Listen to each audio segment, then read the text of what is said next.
Cheers everyone, Warming here. Today we're gonna take a look at the Undead, spanning across the Phenomic games and single out some of the more interesting ones. Let's get into it.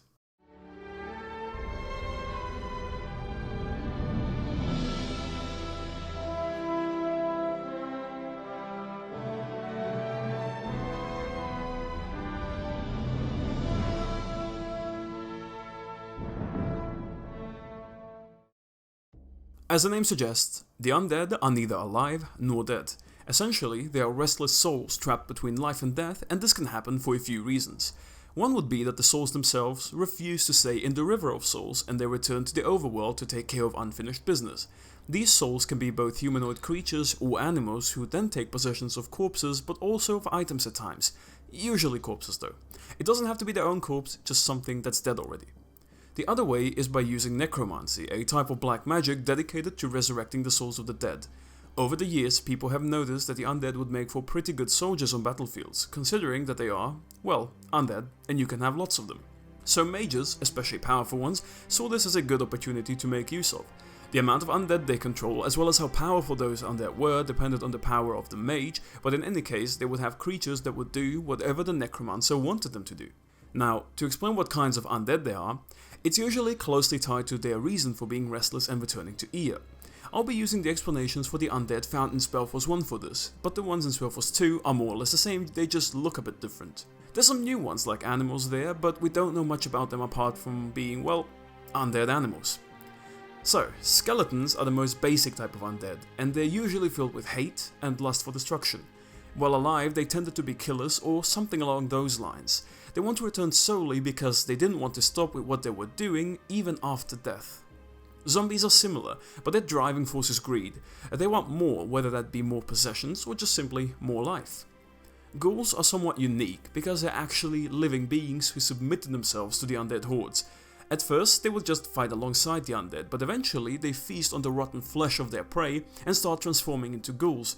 They're a bit harder to control than the average undead, because they still retained a part of their will from when they were alive.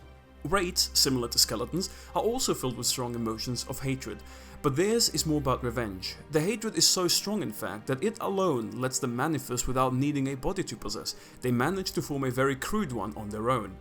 All they want to do is exact revenge, not only upon the ones who wronged them, but until everything that reminds them of their old life is gone. Spectres are a powerful kind of undead. You could consider them a mix of all the ones we mentioned so far.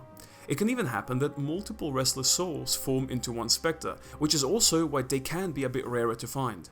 They also know a fair bit about magic and can use it pretty well. To quickly mention screamers here. They are undead, yes, but the whole story around them, where they come from and all that deserves its own video, so I'm not gonna talk much about them here. There's more new types of undead that were introduced in Shadow of the Phoenix though, such as the mummies, who also have a neat backstory. They are dead humans who were embalmed on Xu during the time of the Hibernian Empire. The custom of embalming their dead there didn't disappear until the Empire fell during the War of the Six Races, so there's a lot of them buried beneath the sands of Xu. They are driven by the will to serve their long-gone emperor and are very powerful, to the point where only a real master of necromancy could command them. Flayed ones are just angry, and looking at them it's easy to see why. They were flayed alive, a method used by the Hazim and Shah lizards to execute their enemies, and are understandably furious about the painful death they experienced. They generally won't come back on their own, but necromancers always took great interest in them, because it's believed that the more a person suffered during life, the more powerful they will be as an undead. Bone fiends are simply ancient animals that walked on Ea millennia ago. Similar to the flayed ones, necromancers are interested in them because they are pretty much big T-Rex looking creatures, and honestly that just makes any army look cooler. We then have the liches. Liches are spirits of great individuals, magicians or even kings sometimes. Because of that, they are great leaders even while undead, and thus valuable commanders within the undead ranks of a necromancer. And lastly, we have ghosts. Ghosts return without a body, just as a spirit, and can be both hostile or not. A lot of them have tasks that they want to finish before embarking on their final journey, and they can be pretty talkative, if you catch a nice one that is. And those are all the types of the undead we know something about, with the exception of the screamers, which I will cover in a separate video, and the blades, who I already made a video on, so check it out, it'll be linked in the description below. And with that, thank you for watching, like and subscribe if you enjoyed it, and I'll see you in the next video. Bye!